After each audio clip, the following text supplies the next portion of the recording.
Se nos hizo la noche. Pero las emociones aún están lejos de terminar.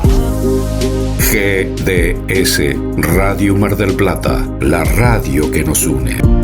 Invierno 2021.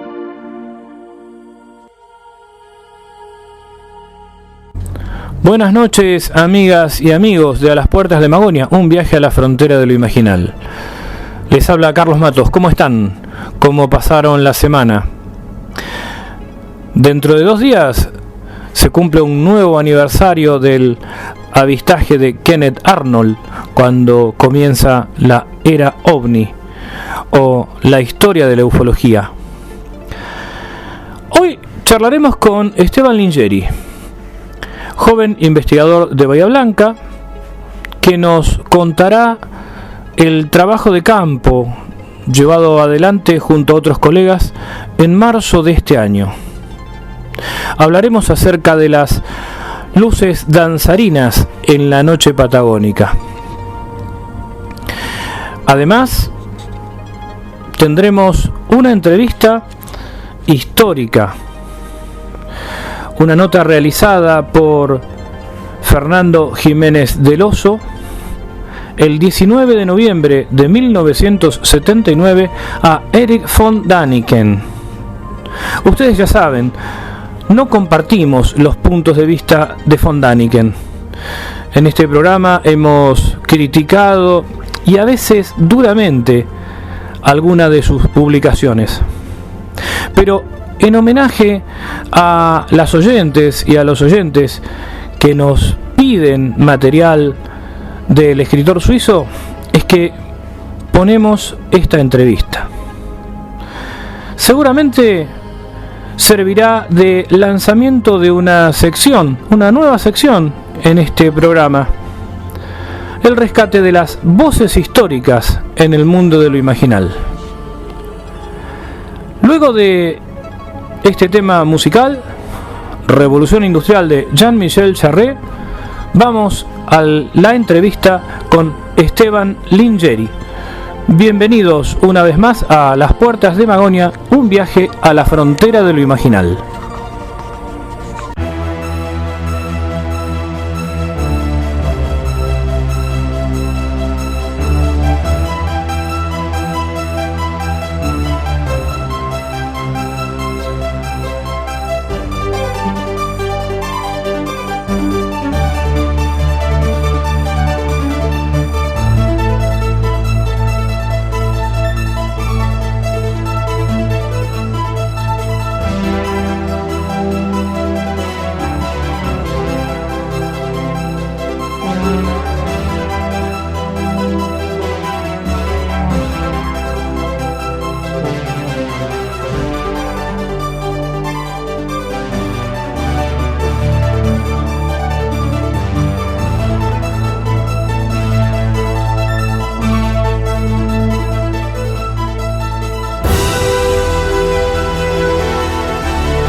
Lentamente las sombras envuelven la ciudad. Y la música se vuelve indispensable. GDS Radio Mar del Plata, la radio que nos une. Invierno 2021.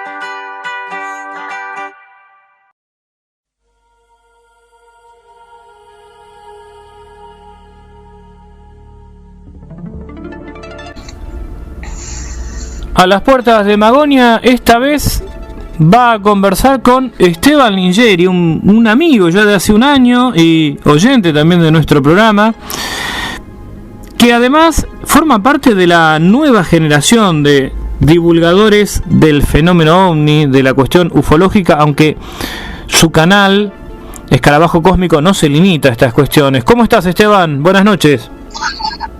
Bueno, Carlos, muy buenas noches, un placer estar acá compartiendo este gratísimo momento con vos, con Guille y por supuesto con toda la audiencia de las puertas de Magonia. Así que bien, muy contento, Carlos, muchas gracias. Dentro de 2 días, el 24 de junio, se cumple otro aniversario del avistaje de Kenneth Arnold, cuando empieza formalmente la era ovni o la etapa histórica que podemos definir como ufológica. Y Esteban, vos formás parte de esta nueva generación. ¿Cómo te acercaste al fenómeno? ¿A partir de cuándo? ¿Cómo te relacionaste desde la niñez, desde la adolescencia, desde la juventud? Contanos un poco, ¿cómo fue esto o cómo es? Bien, bueno, como creo que la mayoría fuimos de menos a más, ¿no? De alguna manera, en un principio, lo primero la primera aproximación que yo tuve al fenómeno fue precisamente por el comentario de una abuela mía, de Alcira, mi abuela paterna, que de que éramos muy chiquitos con mi hermano, nos contaba su propia experiencia con el fenómeno, ¿no? Donde ellos, te lo hago muy cortito, mi abuelo y mi abuela volvían desde Tres Arroyos hacia Montermoso. Mi papá y mi tía eran también de 7 años y 9 años. De golpe el auto se les detiene, se le para el motor. Mi abuela venía viendo una suerte de luz de forma de cigarro, como ella lo describía, que venía como acompañándolos a una distancia más que prudencial, pero de forma lateral, ¿no? Y bueno, luego de insistir durante varios minutos, luchando contra el motor para que arrancase, en un momento esta luz de forma de habano que se veía en la noche, porque esto había sido a la tipo 3 de la mañana, fue en ocasión precisamente después de una Navidad o de un Año Nuevo, eso no lo recuerdo yo, pero ellos volvían de festejar con la familia que estaba en Tres Arroyos. Esta luz gira 180 grados, dispara, desaparece en el horizonte y ahí lo pudo arrancar el auto. Entonces yo ya de muy chiquito es como que lo sentía de alguna manera natural, este tipo de relatos, ¿no? Cada vez que escuchaba algún relato por eso no me llamaba demasiado la atención. Después, bueno, vino por supuesto el cine, vi ET y otras cuestiones más, y entonces de esa manera me fui incorporando siempre desde un lugar obviamente de entusiasta. En la casa de mis otros abuelos, cuando era adolescente, leí el primer libro acerca del fenómeno, que era un libro de Oscar Uriondo, que se llama El problema científico de los ovnis. Y a partir de ahí es como que ya pasó a ser un tema de relativa importancia en mi vida, ¿no? Luego, siempre, por supuesto, desde el lugar del entusiasta, ¿no? Y hará más o menos 4 o 5 años atrás, un amigo mío, sabiendo de mi interés por todos estos temas, me invitó a colaborar en un programa de radio acá en Bahía Blanca, en FM Latina 89.1, para hacer un programa que se llamaba, lo empezamos a llamar, No estamos solos, ¿no? con Rafael Prieto, que era el chico que hacía la operación, y Salvador Turiano. Bueno, y así comenzamos, ¿no? En cierta forma, ya a intentar divulgar un poco estos temas, a contar historias, a entrevistar a investigadores, a testigos, y bueno, de esta manera se fue despertando mi interés un poco para ir caminando un poquito más allá de lo que era el mero entusiasmo por toda esta fenomenología, por toda esta temática. El testimonio que contás en relación a tu abuela, más o menos ¿en qué año fue el caso? Y eso, sí, fueron a mediados, habrá sido en 1953, 1954, por ahí. Aproximadamente en esos años, a mediados de los años 50, ponele, me puedo agarrar algún que otro año, por la edad de mi padre y de mi tía. Y llegó a través de los relatos familiares, como vos decís, a tu niñez, y se fue repitiendo y de alguna manera siempre estuviste vinculado. Y en la niñez, ¿qué literatura, a qué literatura accedías? ¿Se relacionaba con el fenómeno o no? ¿O era algo divergente? No, de chico no. De chico yo era fanático de Tom Sawyer y leía por ahí esas aventuras, leía cómics más que nada, qué sé yo, desde Nippur hasta el Pato Donald, ponele, y pasando pero no tenía nada que ver con el tema. Eso fue más de más grande. Y hasta llegar a este programa de radio del que estábamos hablando recién, ¿hubo algunas etapas intermedias en tu relación con el fenómeno? En realidad sí, pero no personales, sino digamos es como que empezaba a hacer una suerte de periodismo ad honorem, en el sentido de que yo me enteraba de que alguien había vivido alguna circunstancia, alguna situación de avistamiento, etcétera. Entonces yo por ahí iba y lo jorobaba en la casa o me comunicaba por teléfono, o en ese momento hasta por ahí he escrito mails, en alguna oportunidad no me contestaron nunca, para adentrarme un poco en las experiencias de los demás. Básicamente se trataba de eso hasta ahí.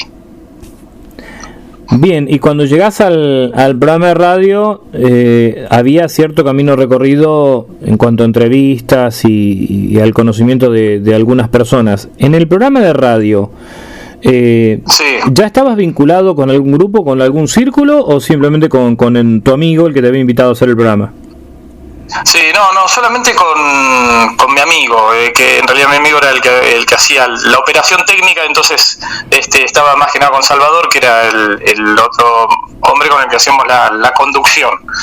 Pero bueno, como tuve la oportunidad también de entrevistar ciertos investigadores, empecé como a tener algún lazo, digamos, de ida y vuelta, pero sin formar parte de absolutamente nada hasta ese entonces. ¿A quiénes entrevistaste? Y durante la radio entrevistamos, por ejemplo, a Andrea Pera Simondini, a Luis Burgos, a Rubén Morales, y después a varios más que en este momento no recuerdo, pero digamos era siempre a otras personas por ahí que no llegaban así a ser demasiado populares, pero que por ahí eran investigadores aislados. Bueno, a una investigadora española que se llama Gema Lozano también, que es una investigadora más que nada inclinada al caso o al tema humo, y bueno, fuimos a partir de ahí, digamos, tratando también de la idea del programa era no solamente contar historias, sino también tratar de divulgar en eso, ¿no? En las diferentes posturas, en las diferentes líneas de pensamiento y de investigación que había respecto al fenómeno. ¿Y vos tenías alguna posición tomada en relación al fenómeno? ¿Estabas enrolado dentro de estas diferentes corrientes, como el etismo o la corriente psicosocial, por citar algunas?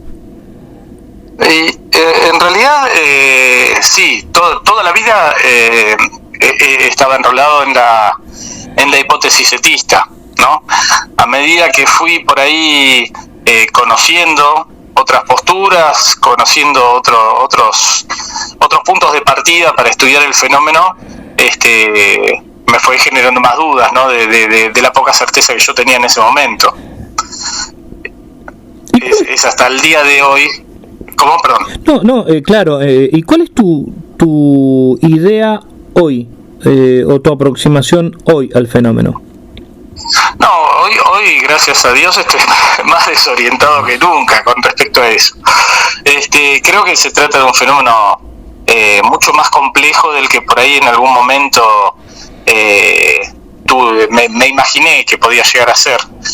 Creo que hay un montón de hipótesis que en algún punto quizás se puedan incluso interrelacionar para intentar dar alguna explicación, pero considero igualmente que es, como se ha dicho en alguna otra oportunidad, es el misterio, la incógnita más grande en la que se ha enfrentado por lo menos el hombre desde aquel famoso avistamiento de Kenneth Arnold hasta el día de la fecha. Y en esta serie de incógnitas en estos interrogantes que nos hace el fenómeno, ¿vos avisorás alguna solución, entre comillas, algún desenlace o alguna resolución en cuanto al conflicto, a la disonancia cognitiva que nos produce permanentemente el fenómeno? La verdad que a mí el tema por supuesto me apasiona, y no hay un solo segundo en mi vida, me parece, que no esté tratando o que me pueda escapar a todos estos pensamientos. Qué sé yo, es difícil por ahí esa pregunta para dar alguna respuesta que no sea más que un deseo, ¿no? Yo siento que el fenómeno ovni es una zanahoria y nosotros somos el burro que va caminando detrás, pero sí estoy seguro de que todos los pasos que se han ido dando, ¿no? Desde que comenzaron las primeras investigaciones hasta nuestros días, son pasos que han servido para hoy poder encontrarnos en un lugar absolutamente diferente al que se encontraban los primeros investigadores allá en la década de los 50, 60, 70 quizás. Me parece que es siempre un desafío, ¿no? Y que por ahí lo que uno entiende como fenómeno ovni de alguna forma va tomando una dimensión capaz de ser estudiada, digamos, de ser analizada. Hay muchas cosas. También el fenómeno ovni, ¿no? Tiene muchas aristas, muchas facetas que por ahí no sé si ayudan o confunden más aún el abordaje del tema, ¿no? Lo que sí estoy convencido es que detrás del fenómeno ovni hay una inteligencia, hay una conciencia que de alguna manera interactúa con nosotros, o al menos con los testigos, y de alguna forma también nos involucramos los que no somos testigos directos del evento, pero creo que de eso se trata. ¿Y cuál sería el propósito del fenómeno como tal? Si es que hay un propósito, si es que hubiera un propósito. Bueno, eso también, yo la verdad que me lo he tratado de preguntar miles de veces. Hay veces que por ahí también, como han dicho tantos reconocidos investigadores, es muy difícil por ahí para los seres humanos tratar de interpretar lo que puede llegar a ser alguna conciencia no humana, ¿no? Porque hay muchos testimonios que por ahí que cuentan actitudes realmente ridículas, ¿no? Del actuar, del comportamiento de incluso de gente que dice haber visto humanoides, o simplemente luces o o lo que sea, pero la verdad que no sabría bien si el propósito es buscado, es una intención, o nosotros corriendo atrás del fenómeno terminamos descubriendo que hay un mundo mucho más maravilloso por ahí del que se puede tener conciencia hoy en día. Muy bien, creo que son todas estas preguntas que nos hacemos todos, ¿no? Yo en realidad te las pregunto a vos, te tiro la pelota a vos, porque son cosas que yo también me las pregunto y no tengo solución. Es como vos planteás, es como la zanahoria que va delante nuestro, vamos corriéndola, pero a su vez hay que ajustar algunas cuestiones metodológicas como para poder asir el fenómeno de alguna manera. ¿Qué pensás acerca de los métodos de investigación? Sí, y bueno, mirá, también, por supuesto que es precisamente, creo yo, todo un desafío, ¿no? Porque por ahí muchas veces se habla de la dificultad que en sí reviste el estudio del fenómeno OVNI, porque muchas veces, según desde dónde se parta, pero faltaría el objeto de estudio, ¿no? Aunque yo ya te he escuchado también alguna vez que podemos llegar a tenerlo, ¿no? Pero bueno, muchas veces, si nos remontamos por llamar por traer a la conversación a Allen Hynek, ¿no? Que por ahí siempre aclaraban que en realidad el estudio o la investigación es respecto de informes informes o de testimonios que hablan de ovnis, ¿no? Sí, permitime aclarar el concepto de objeto. Cuando alguna vez me han preguntado, es cierto, hace poco en el Café Ufológico Rosario, cuando yo me refiero a objeto, no estoy hablando de un objeto físico, sino de un objeto cultural. En este caso, el testimonio es un objeto.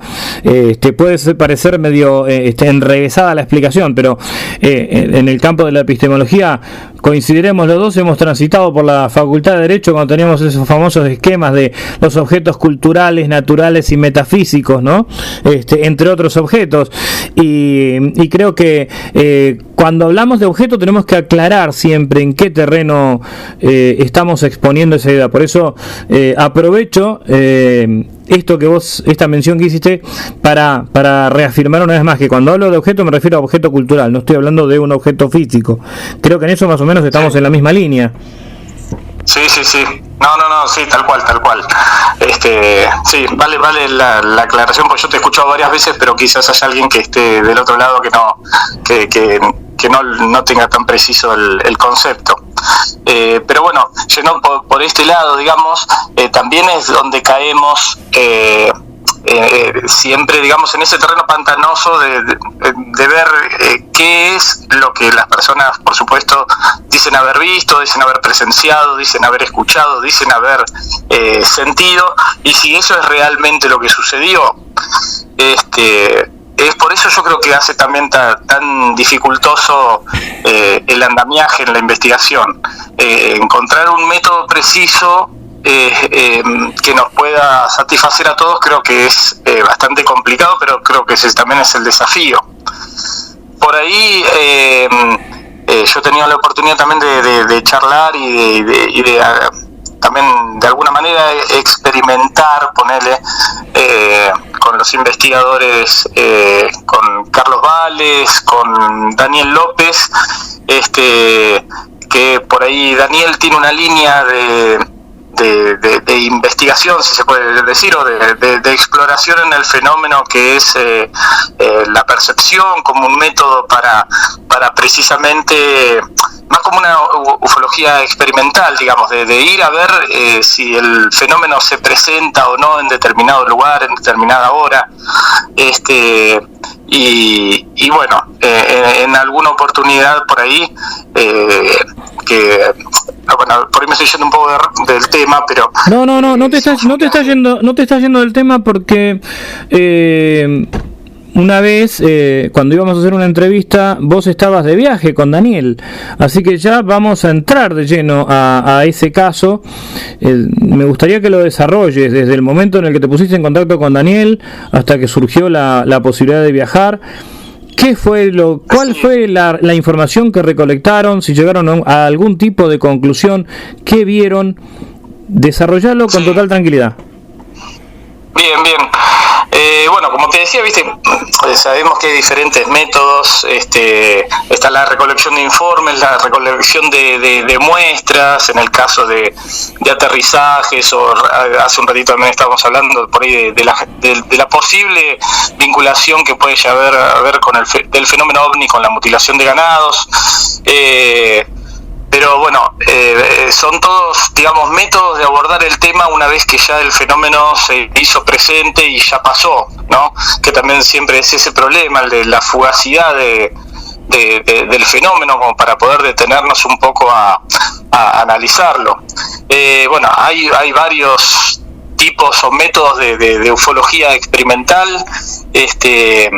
Daniel, uno de los métodos que sigue ya desde hace unos cuantos años y que le ha dado resultados satisfactorios es el de por medio de la percepción, que muchas veces, en realidad la percepción que tendríamos, Daniel lo podría explicar mejor que yo, ¿no? Pero bueno, la percepción que tenemos todos los seres humanos, muchas veces por ahí se necesita simplemente un elemento que puede ser un péndulo, por llamarlo de alguna manera, un vector, como para que nos ayude a concentrarnos a señalar algo.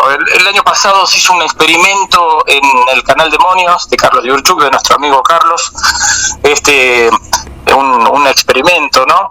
Donde por ahí se ponían un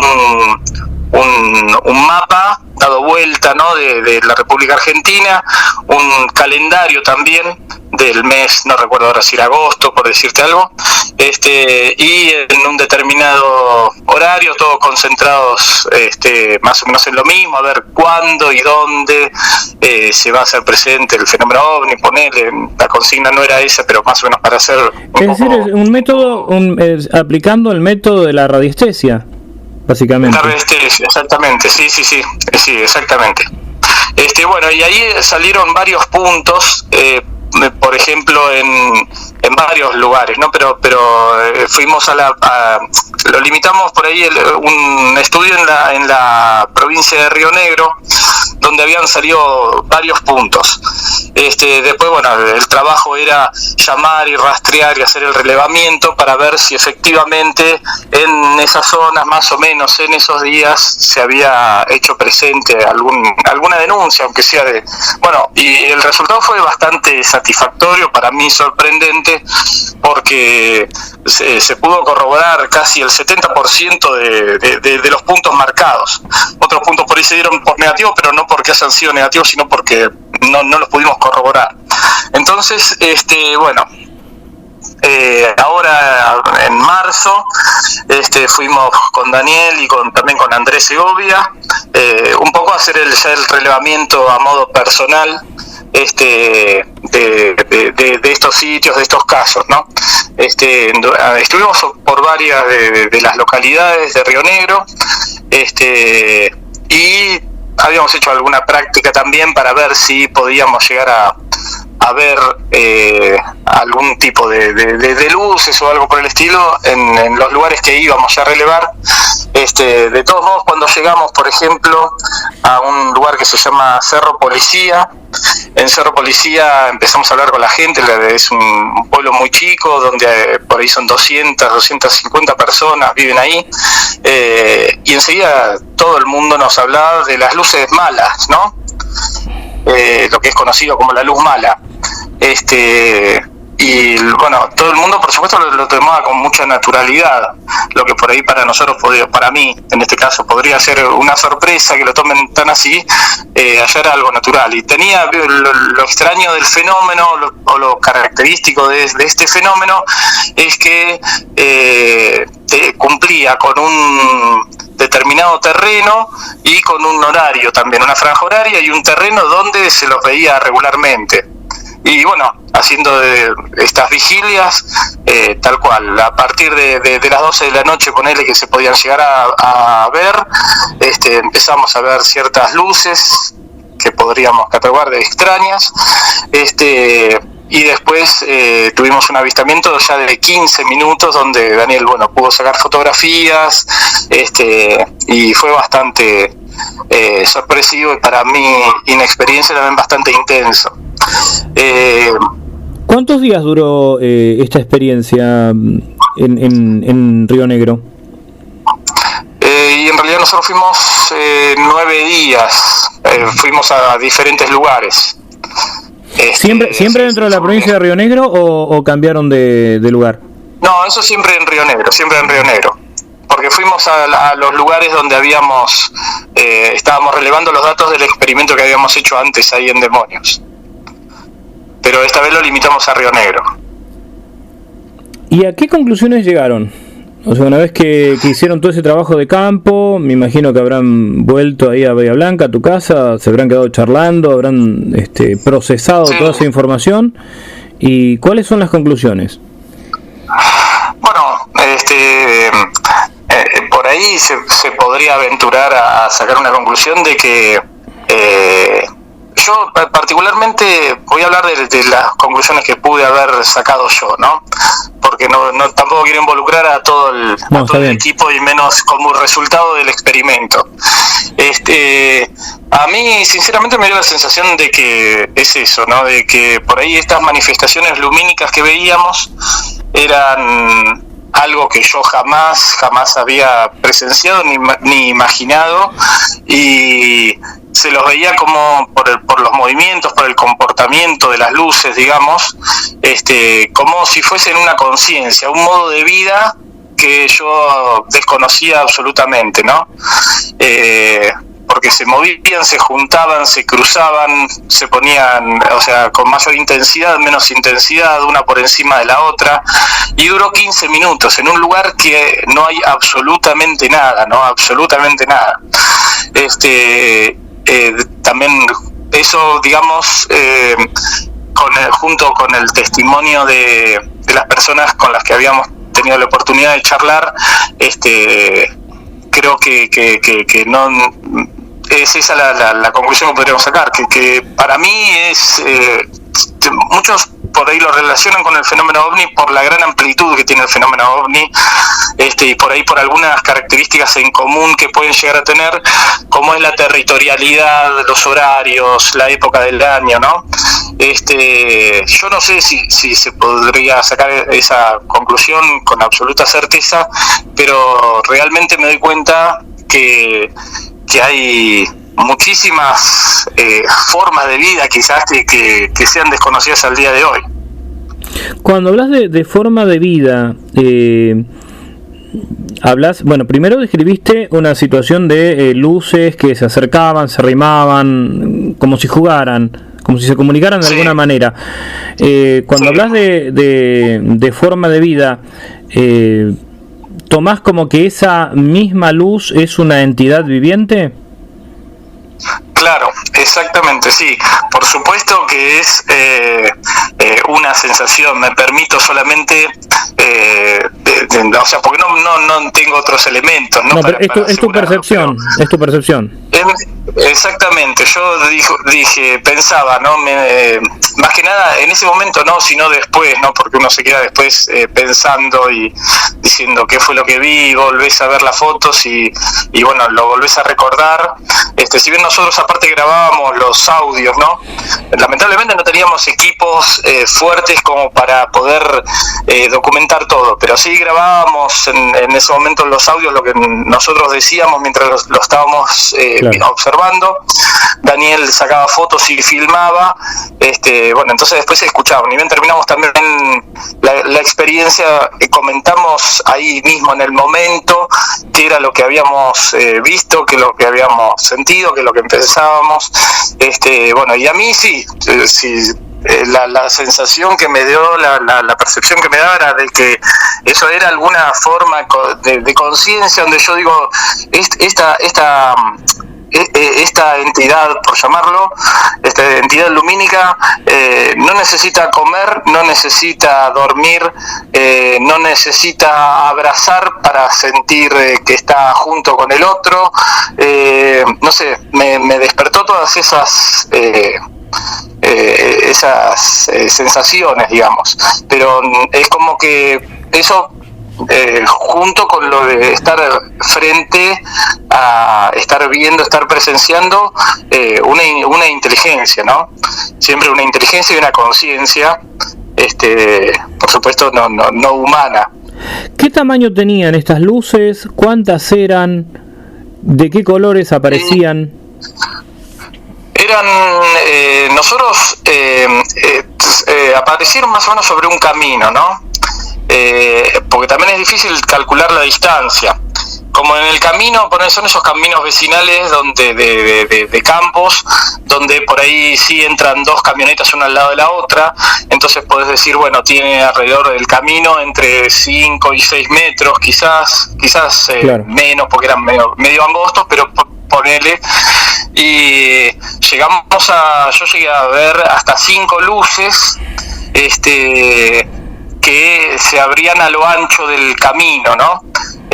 Por ahí una de los testigos señalaba, ¿no?, como un ventilador, el tamaño del ventilador, ¿no? Una testigo que había visto hace unos años la luz. Por ahí serían, entre 50 60 centímetros más o menos de diámetro, pero bueno, que se hacían como más chiquitas. Yo supongo que por la intensidad después volvían a hacer fuerte la intensidad, que precisamente yo me acordaba de vos cuando estaba pensando sobre eso, ¿no? Porque capaz que si hubiésemos tenido alguna cultura relacionada con las hadas, hubiésemos relacionado que eran hadas. Sí, porque parecen, estaba pensando en la descripción que se hace en en muchas crónicas acerca de las hadas, ¿no? Estas luces saltarinas, juguetonas, danzarinas alrededor de los túmulos, sí, a determinadas horas. Normalmente la hora que aparecen las hadas en muchos de los relatos es una hora liminal, 7 de la tarde, cuando estás en pleno crepúsculo, pero acá era más bien las 12 de la noche, por lo que vos contás. Sí, acá fue entre las 12 y las 2 de la mañana, que eso también por ahí era una cuestión. En otros lugares te decían que se veían luces, pero era otra la franja horaria. En este caso sí, era de las 12 de la noche hasta las 2 de la mañana. ¿Y de qué colores eran?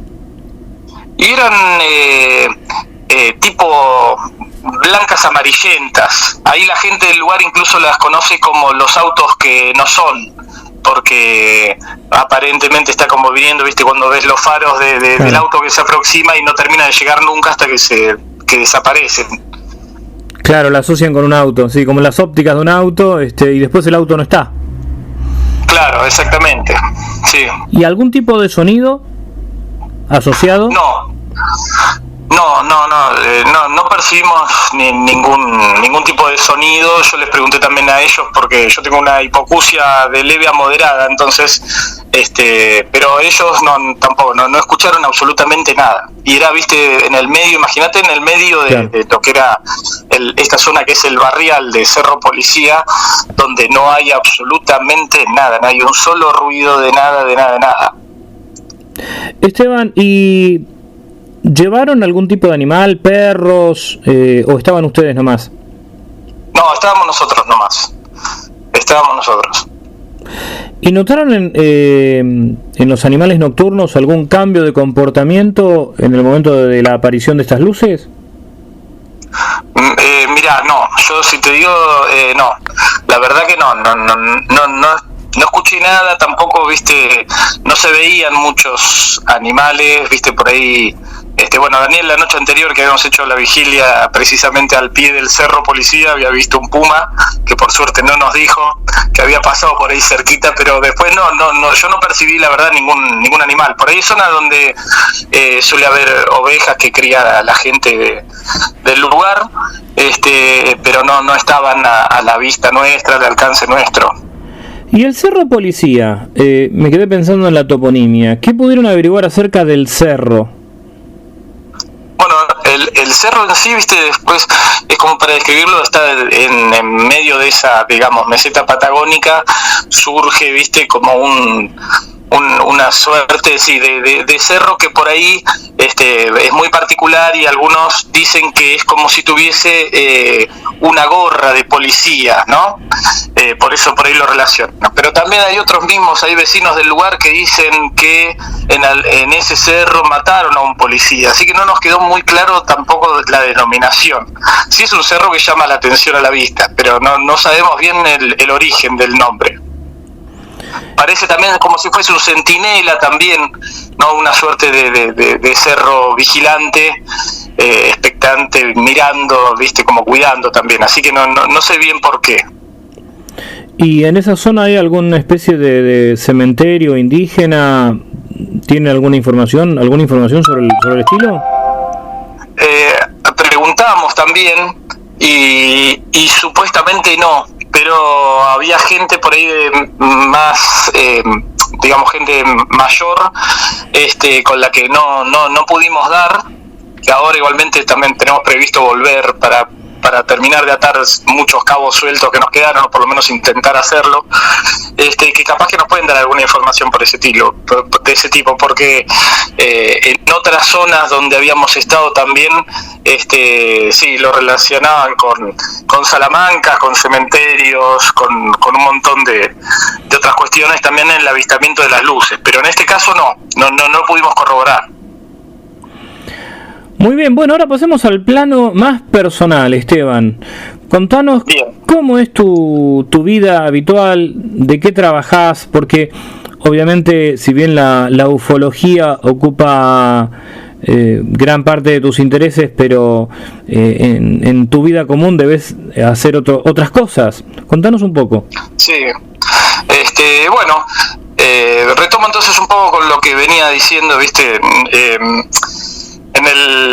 Hicimos el programa de radio, como te decía, hace 4 o 5 años. Después el año pasado, con el tema de la pandemia, no hicimos más la radio, y yo me quedé solamente entonces yo soy abogado, entonces me quedé solamente con mi profesión de abogado dando vueltas, y una necesidad de hacer otras cosas que no podía calmar, digamos. Que fue por eso también que terminé, digamos, llevando a cabo el canal, ¿no? Escarabajo Cósmico. Escarabajo Cósmico es un canal que tiene muchísimos viajes. Contanos a quiénes entrevistaste, cuántos viajes hizo el Escarabajo Cósmico y cómo puede hacer el grupo de oyentes de A las Puertas de Magonia, un viaje a la frontera de lo imaginal, para acceder a tu canal. Bien, bueno, sí, surgió un medio de imprevisto, y precisamente por esta necesidad que yo tenía de seguir aprendiendo, de seguir conociendo gente, de seguir divulgando este tema. Hablando una vez, hacía unos años, con Carlos Yurchuk, me había tentado también. En un principio lo tenía como algo potencial, y bueno, finalmente me decidí a hahacerlo, y más o menos lo vamos haciendo. Tengo, en realidad son ahora creo que 31 viajes, que también le empecé a llamar viaje a esta suerte de entrevistas. Primero porque entrevista me queda grande, porque yo no soy periodista, es una de mis vocaciones frustradas, digamos, pero que más o menos las puedo canalizar a través de Escarabajo Cósmico. Pero sí viajes porque entiendo yo que por ahí yo he tenido que viajar bastantes veces en colectivo, y lo bueno de esos viajes del colectivo largos, y que eran en esos colectivos lecheros, como le llamaban, porque paraban en todos los pueblos, ibas cambiando de compañero de ruta, de compañero de viaje, y por ahí te ponías a hablar con una señora, viste, que tenía 90 años, después te ponías a hablar con un chico de 30 y qué sé yo, y todos tenían sus diferentes vivencias, y uno por ahí en algún punto compartía, y cuando surgía un punto en común, los kilómetros pasaban más rápido. Entonces, bueno, dije, ya que no podemos movernos por el tema de la pandemia, por esto, bueno, hagamos viajes, y empecé a convocar, por supuesto, a gente que podíamos hablar de los temas que me interesaban a mí, que es el tema OVNI. Ahora me animé a hacer directos, entonces estoy haciendo algunos directos, sin descartar también la modalidad de viaje, que es por ahí para grabarlos, editarlos y después pasarlos, ¿no? Pero bueno, cualquiera que le interese, por supuesto, es bienvenido, y me encantaría cada vez poder llegar a más gente, así que lo único que tienen que hacer es suscribirse, buscar Escarabajo Cósmico por YouTube y suscribirse. Yo he tenido la oportunidad por supuesto, de hablar con un montón de gente de diferentes líneas de investigación, de diferentes posturas frente al fenómeno. Bueno, uno de esos fuiste vos, Carlitos, también a Pepe Pacheco, a Carlos Yurchuk, a Rubén Morales, a Lore Ciarrata, la conductora del Café Ufológico Rosario, a Silvia y Andrea Pérez Simondini, a Horacio Pistoni, a Sari Méndez, a Alberto Brunetti. Sí, que aprovechamos para mandarle un fuerte abrazo a Alberto. Falleció la mamá la semana pasada, y un gran amigo Alberto, así que bueno, desde acá le mandamos un enorme abrazo. Sí, un enorme abrazo a Alberto, a Gladys Espinosa, seguramente me estoy olvidando de varios muy buenos amigos que me lo van a reprochar después. Seguramente cuando entren en el canal van a ver también la diversidad de testimonios y la gran cantidad de personas que entrevistaste, así que bueno, ahí están en el canal, los pueden ver. Sí.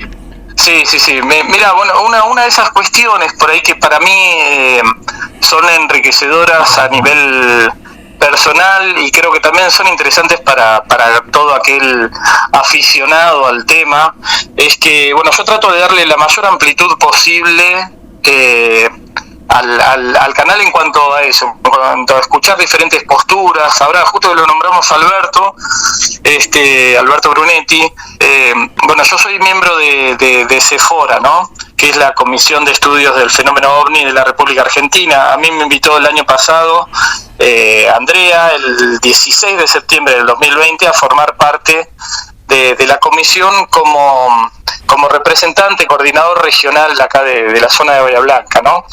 Y el tema de la desclasificación siempre también es un tema debatido, un tema que trae, digamos, algunos puntos de litigio, donde Alberto incluso me dio su opinión, que por supuesto a mí me enriqueció mucho, y que comparto en gran medida, pero yo también estoy convencido de que es un esfuerzo que vale la pena hacer, la desclasificación, por más que algunos llaman desclasificación o no desclasificación, a ver qué tipos de archivos son los que desclasifican.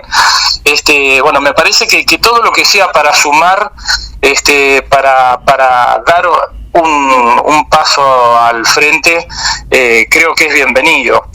Entonces, la idea, no solamente mía como canal, porque el canal terminó siendo más que nada una excusa precisamente para poder conocer gente y aprender de esto, es, creo, lo enriquecedor que es nutrirse de los diversos puntos de vista, de las diversas escuelas, ¿no?, de análisis. Creo que es importante eso. Muy bien, Esteban, llegamos al final de la nota por hoy, lo que no significa que nos sigamos encontrando en programas sucesivos, así que te quedan estos 3 minutos para redondear lo que creas que quedó como cabo suelto, o para expresar lo que quieras. Bien. Por ahí, justo que estábamos hablando de esto, yo creo que la ovnilogía argentina es muy rica, hay grandes investigadores, que uno, por supuesto, después podrá ir desatendiendo o profundizando más en una u otra línea, pero creo que la investigación en la República Argentina es muy rica, está llena de gente que tiene muchísimos conocimientos, de gente que está muy entusiasmada con el tema. El otro día, bueno, justo también estaba viendo el programa de Carlos Ferguson de YouTube, donde anunció que vuelve la RAU. Sí, el relanzamiento de la RAU, que es realmente muy importante. A mí me alegró muchísimo, y hoy hablé con Carlos justamente para felicitarlo por el relanzamiento de la RAU. Claro, y bueno, yo soy un convencido de que en el caso mío, que yo soy un entusiasta y trato de divulgar y de vivir experiencias, digamos, es tan amplio el abanico, que creo que no se tiene que cerrar nunca. Creo que por ahí las nuevas generaciones que venimos, si bien yo no soy muy joven tampoco, yo tengo 45 años, que venimos detrás, tenemos que aprender de todos estos grandes investigadores, de todas estas diferentes escuelas, de todos estos diferentes conceptos, hipótesis o como se llame, y no perder el eje, me parece, de lo que es verdaderamente importante, que es tratar de desmenuzar este fenómeno, de analizarlo, de debatirlo. Creo que mientras más espacios haya para poder, como decíamos, ¿no?, expresar, compartir experiencias, testimonios, posturas, estudios, análisis, todo eso, creo que vamos a seguir dando un paso adelante. Así que, bueno, creo que no hay que bajar nunca los brazos también, por eso, en realidad yo me considero un burro, no los demás, ¿no? La zanahoria puede ser el ovni, pero yo básicamente en eso creo que hay que ser persistente, y creo que a paso firme vamos a estar un poquito cada vez más cerca de descubrir de qué se trata. Bueno, tampoco te subestimes, Esteban, la verdad que estás transmitiendo y divulgando el fenómeno de las diferentes aristas, como vos bien lo decís. Ha sido un gusto escucharte hoy en nuestro programa, y bueno, quedan las puertas abiertas para futuros encuentros. Te mando un fuerte abrazo y bueno, nos estaremos viendo en próximas ocasiones. Bueno, cómo no. Así que bueno, aprovecho a todos a mandarle un fuerte abrazo desde los 38 grados de latitud sur y los 62 grados longitud oeste, estimado Carlitos. Está muy bien. Un abrazo, Esteban.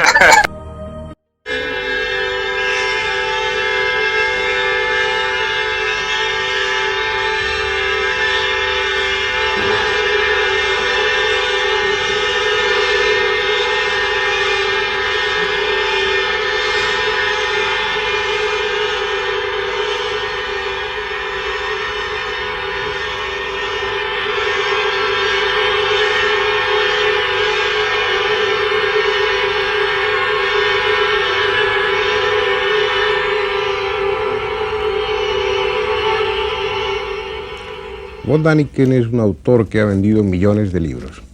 Sus razones habrá para ello. Él defiende la hipótesis de que en el pasado remoto seres descendieron de las estrellas, seres muy tecnificados, y enseñaron al hombre. Esos seres son los dioses que están recogidos en tantas religiones, en tantas leyendas.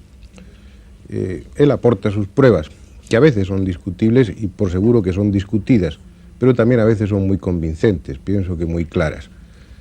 No se trata de entrar en polémica ni de discutir si esas pruebas son o no lo son totalmente válidas. Yo pienso que muchas veces sí lo son. En cualquier caso, Däniken tiene un mérito indiscutible. Ha abierto un camino a muchos otros investigadores. El hecho de que sus libros se vendan tanto lleva aparejado el despertar mucha inquietud en mucha gente joven que contempla el pasado con una perspectiva nueva, algo que es muy importante. Ya hemos dicho aquí muchas veces que los gruesos libros de historia muchas veces son los gruesos libros de nuestra soberbia, de nuestro antropocentrismo. Däniken está aquí en España para presentar su último libro, Profeta del Pasado. Pienso que el primer motivo del que tenemos que hablar aquí es precisamente de su libro y de las pruebas que en él aporta sobre esa hipótesis de los dioses extraterrestres. En el primer capítulo se habla del Arca de la Alianza, y se habla del Arca de la Alianza con una perspectiva nueva. Se ha hablado como un acumulador eléctrico en algunas ocasiones, pero Däniken sostiene la hipótesis de que podría tratarse de un pequeño reactor nuclear y que incluso serviría para fabricar maná, ese alimento que suministraba energía al pueblo judío.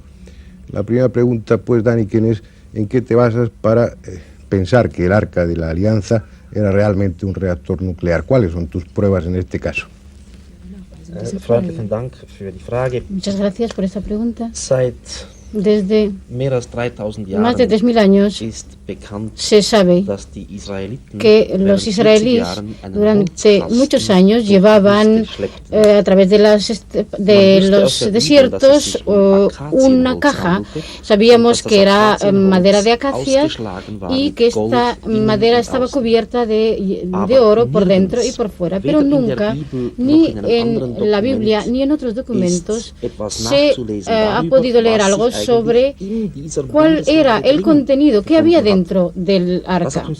Y esto nos ha molestado, nos ha sorprendido y queríamos saber qué había ahí dentro. Durante muchos años hemos estudiado la literatura, hemos leído las viejas escrituras, libros, y hemos llegado en Etiopía en el etos etiópico, este problema del arca juega un papel importantísimo, porque por lo que se ve fue llevada de Jerusalén a Etiopía y se dice algo sobre el contenido del arca. Se dice que dentro había un regalo del Dios. Ese regalo, ese obsequio, no había sido construido por nadie, ninguna persona terrestre ni ningún pintor terrestre podía haber hecho ese obsequio. Ese obsequio se llama el anciano de los días. Y este personaje se decía que produjo maná. Esta es quizás una explicación bastante sorprendente, y se dice en este poema de Etiopía que este personaje tenía dos cabezas, una cabeza superior y una cabeza inferior mayor que la primera. De esta primera salían cabellos y volvían a crecer hacia dentro del cuerpo, y en su vientre había una luz que era tan resplandeciente como el sol. Y este personaje tenía dos testículos y un penis. Y lo más importante es que los sacerdotes podían descomponer este personaje y volver a construirlo, a reconstruirlo. Esto nos pareció todo muy gracioso, muy sorprendente, porque yo tampoco puedo deshacer las partes de mi abuelo, por ejemplo, y volver a construirlo. Y entonces recordamos que en este siglo, por ejemplo, los indios norteamericanos veían a una locomotora de vapor como un caballo que soplaba viento. Y cuando antes se hablan de máquinas, los pueblos primitivos hablan de partes intestinales. Cuando se hablan de refrigerantes, en estos pueblos antiguos hablan de arterias. Es decir, se compara evidentemente un mecanismo, una construcción mecánica, con la composición de un cuerpo humano. Y esto es lo que ha debido pasar con el contenido del Arca de la Alianza. Según lo que hemos podido reconstruir, en cuanto al contenido del Arca, se trataba de un aparato, de un mecanismo, y este mecanismo estaba en condiciones de producir maná. Por desconocimiento, por ignorancia, los pueblos de entonces llamaron a este aparato, este mecanismo, le dieron el nombre de este personaje. Quisiera decir un par de palabras sobre el arca. Este arca solo podía ser manejada y puesta en funcionamiento por los sacerdotes. Y alguien que se acercaba a estos que no llevaba la ropa correspondiente, los zapatos correspondientes, el correspondiente adorno y los guantes, se decía que se ponía muy enfermo, y en las Biblias se pueden leer varios casos que se dicen de enfermedades que se dicen proceden de haberse acercado al arca de la alianza y no en forma correcta. Podría dar muchos ejemplos, pero creo que no tenemos tiempo para entrar en todos los detalles. En esta foto vemos la reconstrucción del arca de la alianza. Vemos la cabeza superior, la cabeza inferior, la segunda cabeza, que es la más grande, de la cual sale el cabello, y en realidad debía ser una irradiación de algas. En el centro está el vientre, el estómago, y debería haber seguramente un centro del láser. Y abajo los testículos son dos bolas que son, en realidad estaban llenas de maná, y por el penis es por donde salía el maná.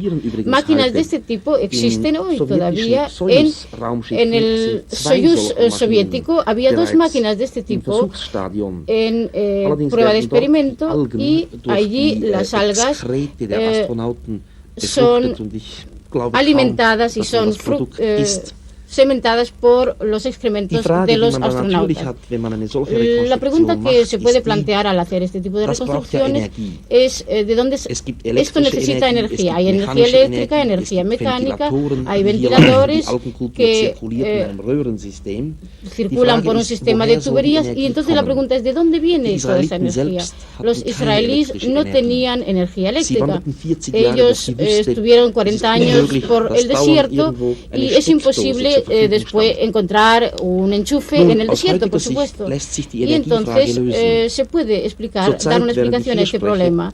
Mientras yo estoy hablando aquí, hay 32 satélites que están dando vueltas por el espacio, americanos y rusos, y estos llevan reactores, mini reactores.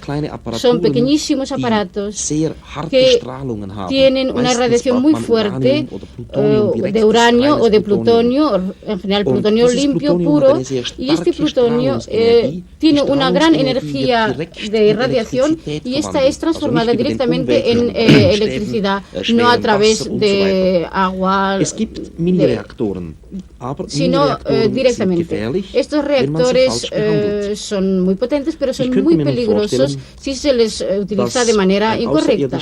Yo, por ejemplo, me puedo figurar muy bien que un personaje extraterrestre, por ejemplo un dios, podía tener interés para 2 generaciones durante 40 años el separar una parte de la población del resto de la población. Entonces los llevaba al desierto y no tenía ningún contacto ni sexual ni ningún otro tipo de contactos con el resto de la humanidad. Entonces tenía que alimentar a este grupo para poder sobrevivir. Entonces, desde una nave espacial utiliza un aparato que puede producir oxígeno y algas, y la vida de las algas producen en cierta forma oxígeno, y eso es imprescindible. Asegurar albúmina y asegurar al mismo tiempo oxígeno.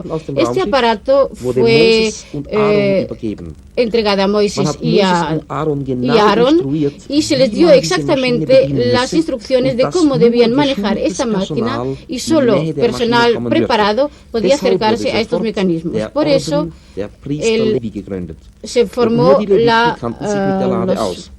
este tipo de sacerdotes que podían acercarse y manejar el arca. Esta arca tenía que tener una dimensión muy determinada, porque dentro había que poner toda la maquinaria del maná, o solamente una parte, la parte que era peligrosa y que producía energía. No debemos olvidar que en las antiguas escrituras, en la Cábala, se decía que este personaje era deshecho, descompuesto y volver a componer. Quizás en el arca había parte de este personaje. Hasta ahí. Perdón, Daniken.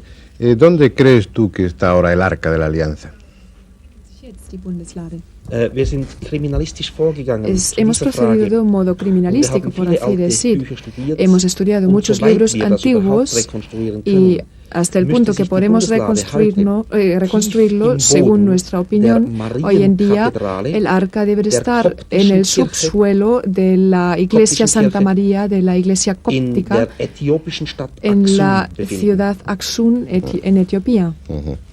Uno de los aspectos que comentamos con frecuencia en este programa es lo extraño que resultan las culturas megalíticas.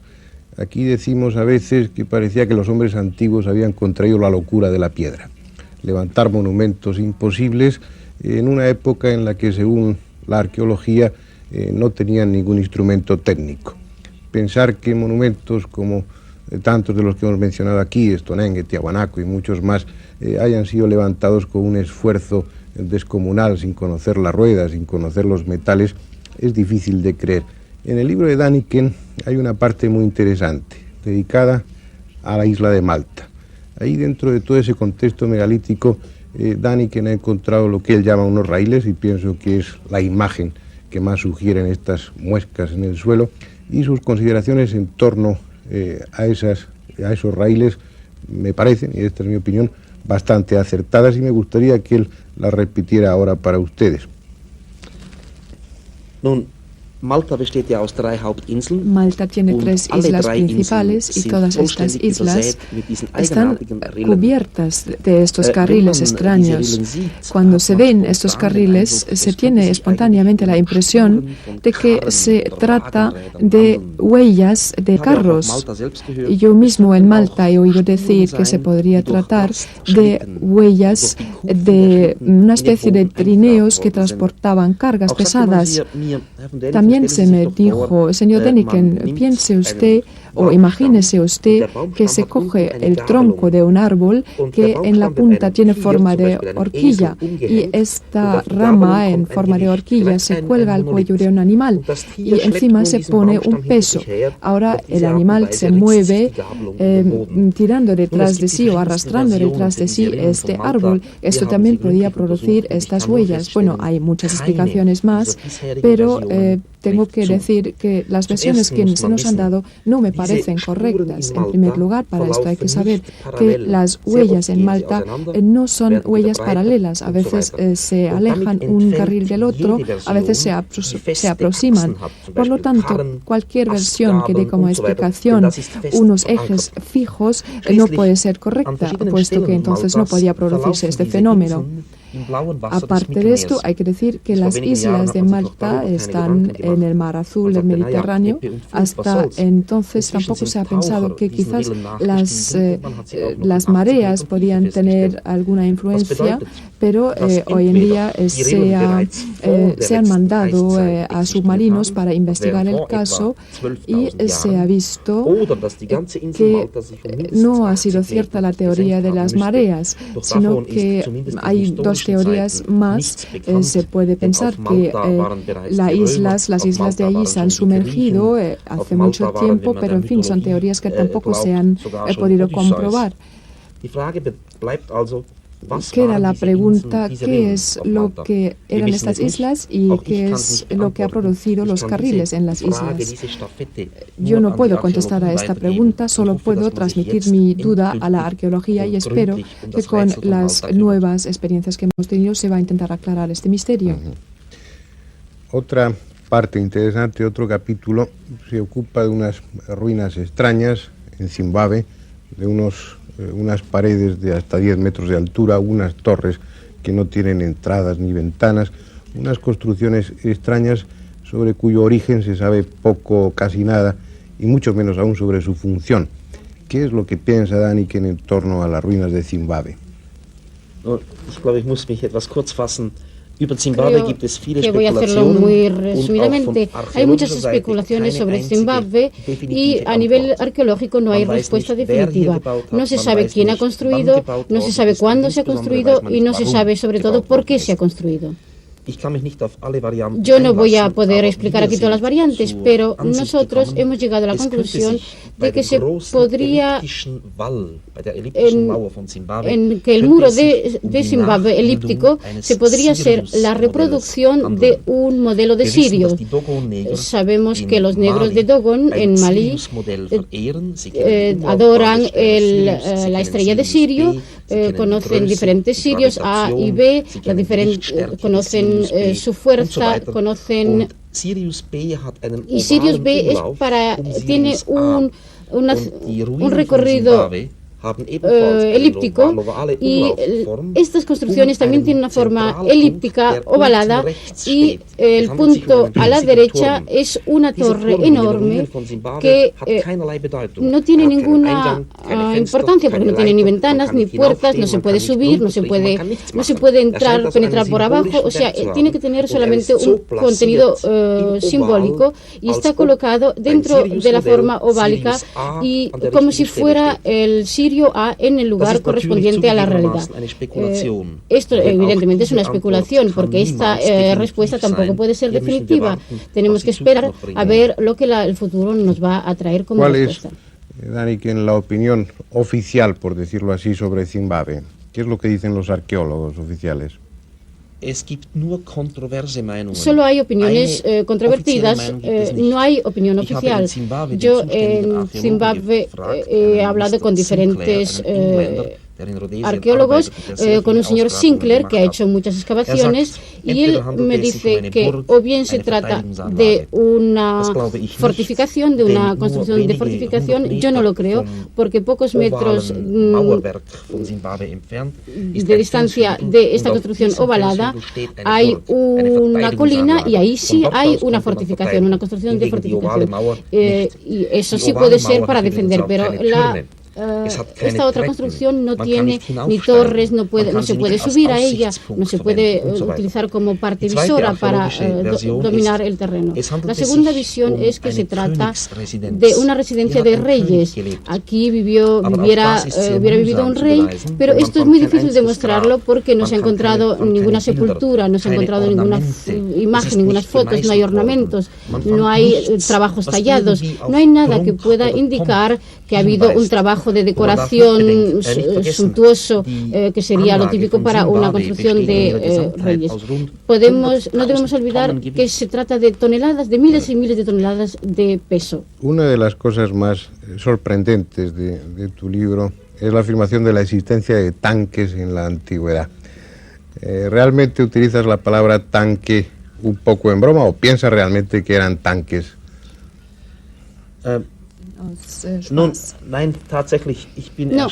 yo mismo he estado muy sorprendido al ver, por ejemplo, en el Museo de Londres hemos visto diferentes formas de escenas de lucha, de combates.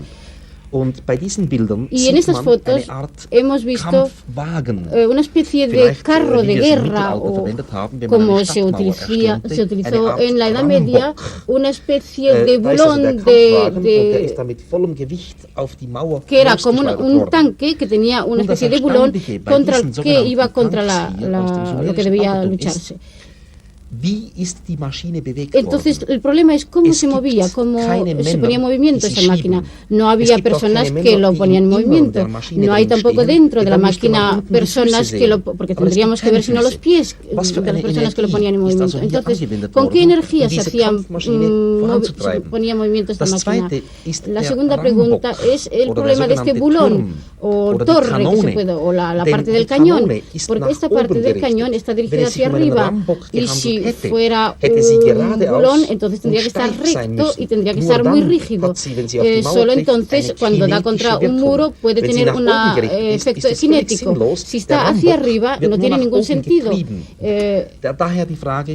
entonces nos preguntamos de qué se trataba, qué era, cuál era la energía. Y entonces yo me acordé que en la Biblia se habla de la destrucción de los muros de Jericó, y allí se decía que los sacerdotes hacían sonar los instrumentos. Ahora también sabemos que hay radios ultra cortos que pueden destruir paredes y grandes muros espesos. Bien, podríamos estar hablando con Däniken mucho más tiempo y lo vamos a hacer. Vamos a hablar en otro siguiente programa de muchos temas también y vamos a intentar incluso penetrar un poco en su biografía, en sus inquietudes, en qué fue lo que le puso en marcha en este camino que tantos libros le hace vender, pero que tantos disgustos sin duda alguna también le produce, porque Däniken a través de por la ciencia oficial es continuamente criticado y a veces muy duramente.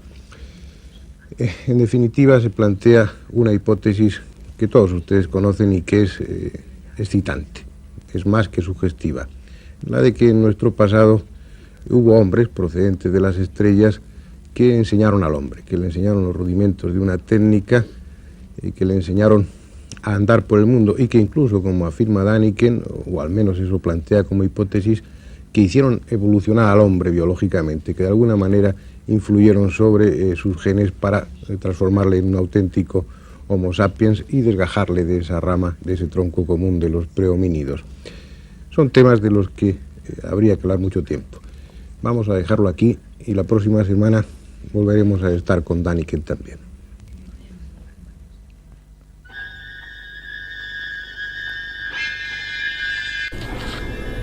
Tal como dijéramos al iniciar este programa, pasado mañana, 24 de junio, se cumple un nuevo aniversario del avistaje de Kenneth Arnold, hecho que marcó el nacimiento de la era ufológica.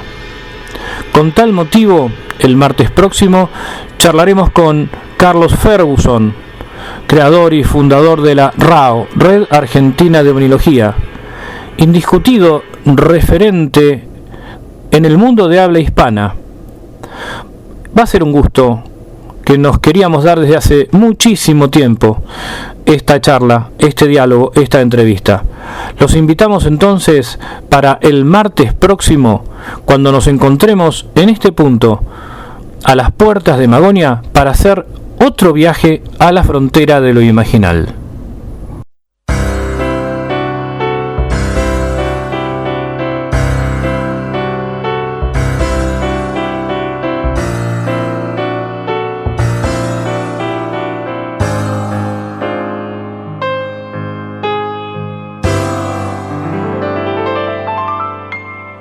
Penso che un sogno così non ritorni mai più.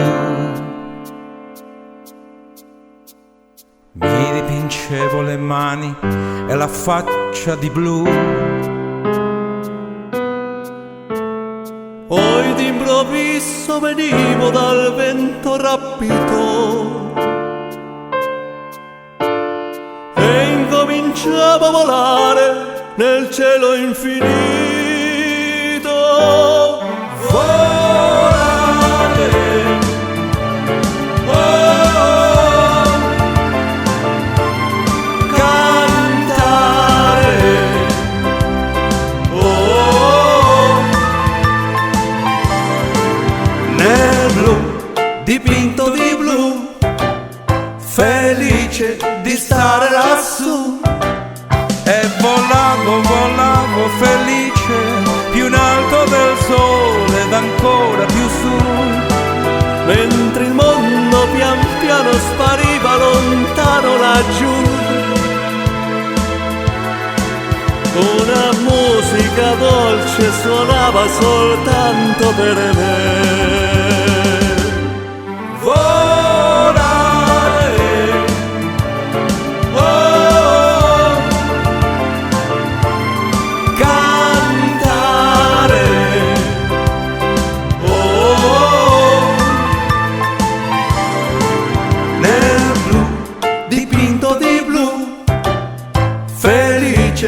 di stare lassù, nel blu, dipinto di blu, felice di stare lassù con te.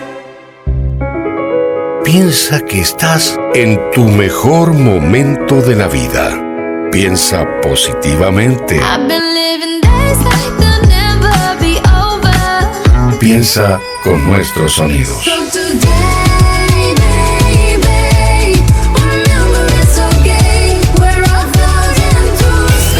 Invierno 2021 por GDS Radio Mar del Plata, la radio que nos une. www.gdsradio.com.ar